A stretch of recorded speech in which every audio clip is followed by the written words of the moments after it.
Hey, what's up, everybody? Good morning. It's BDF44 coming at you with another video. So, I want to talk about the third prospect that the Los Angeles Lakers signed to a two-way deal. His name is Austin Reaves. He's like a point guard, point forward type of player. He's about 6'6", I believe he is. Not athletic, but can do pretty much everything you need him to do. Um, he's one of those guys who looks like a throwback white dude, one of those guys from the 60s, like a Pistol Pete type hairstyle. Um, he plays a little bit like a guy like Joe Ingles. He has a lot of Joe Ingles in his game. I see some Adam Morrison in his game. I see some Seti Osman in his game. He kind of reminds me of one of those type of guys who's just gonna do a little bit of everything. Um, you know, there's a guy at the top of the draft that kind of plays similar, just a much heightened version. It's a guy like Josh Giddey, who kind of has a body type like him, kind of has a movement style like him a little bit. Um, so yeah, that's how I view Austin Reaves. He's a guy who can shoot quite a bit. He can shoot the ball, three-level ability. He can shoot free throws. He sets guys up, that kind of thing. He's a very good passer. Um, just a fluent basketball player. When you're talking about bringing somebody smart onto your team, as I mentioned, the vision that I have for this team is the starting lineup probably is going to have some spacing issues. Try to get the best shooters you can to put with AD, Westbrook, and Bron. And then in the bench, for how I see it, you should have a team full of smart players who are going to be on a string. They don't have to be overly gifted, but they do have to be able to create the antithesis of what your starting lineup is, which is perfect spacing, balanced shooting, and ultimately enough size to keep you in the game. So that's what I'm hopeful we can find. This is the exact piece, along with the other pieces that I was hoping to see: shooters, youth, emphasis on size, that kind of thing. Some athleticism, even though this particular player doesn't have it, the other two can provide that some. But what we did was we got a lot better with shooting, bringing up Reaves. And a guy who could just see over the defense. When you're 6'6" and you have pretty solid long arms, which I believe he does, um, you're going to have some success. Now, granted, that's about to level out because more and more teams are finding these 6'6", 6'8" point guards. So it's not going to be that much of an advantage if this continues. But this is a role player. We're not talking about bringing in somebody that we think is going to be the fourth star. We're talking about guys that we are hopeful that'll be on the back of our bench who can come in during garbage times, maybe come in and overachieve some, maybe fill in for some guys who are hurt and just give us solid minutes. And I think Austin Reaves is exactly that.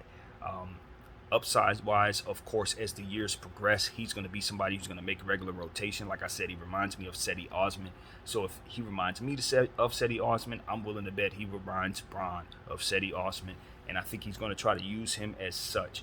Um, so this is a guy who's just, like I said, he's a team player, a guy you plug in and say, look, I need you to not make too many mistakes. You don't have to destroy the guy in front of you, but you do have to just make it so that the team can balance and stand upright while our stars are sitting down. And that's exactly what Austin and these other guys that we have can do.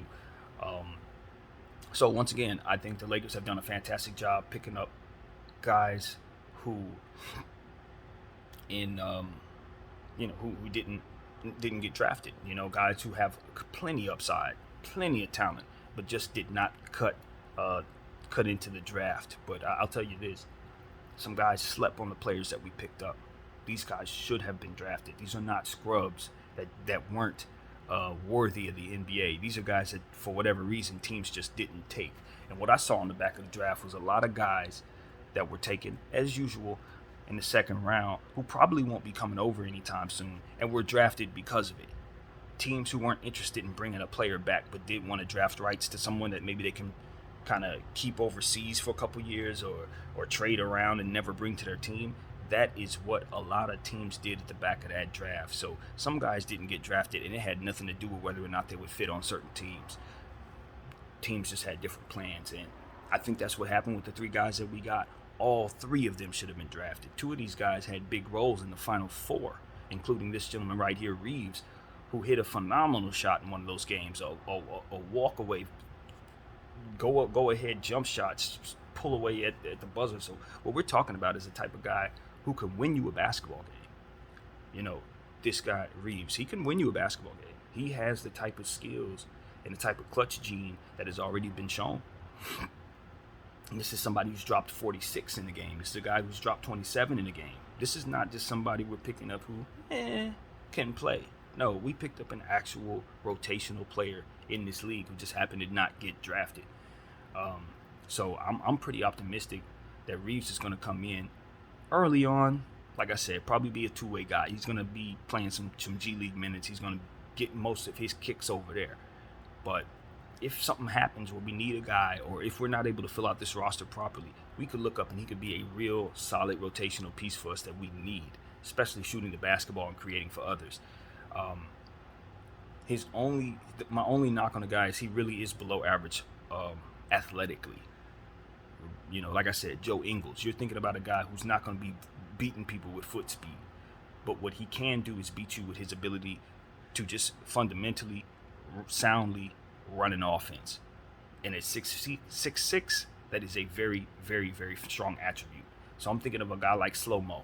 You know what I mean? Anderson, from the Memphis Grizzlies. He's the kind of guy that comes to mind anytime you see a guy that's about 6'6" or above who can kind of facilitate and do all of the things that guards do, but isn't very much inclined to be athletic, jump out of the gym faster than anybody else. Again, I say Joe Ingles. These are the type of guys that come to mind when I look at this particular player. But it's so awesome because when you see him throw on like the Lakers blue and white throwbacks, you're going to think you're looking at Jerry West. You're going to think you're looking at Pistol Pete or one of those guys. He just really has a throwback look that's going to be nostalgic and kind of awesome to see down there, to be completely honest with you. So hopefully you can have a really good career with us. Welcome to the team. And that's what I got, man. I'm super excited about the three prospects. I made videos on all of them. I just didn't get a chance to speak on Reaves last night because I was knocked out cold. But I watched a lot of footage on him, and I'm glad I did because it gave me an understanding of how good he is. He's not just a guy that, he's okay. He's a guy with a lot of upside who some think could have been taken at the back of the first round. So that's how good we did in picking up this guy. Anyway, my name is BDF44. Thank you all for watching. I'm out.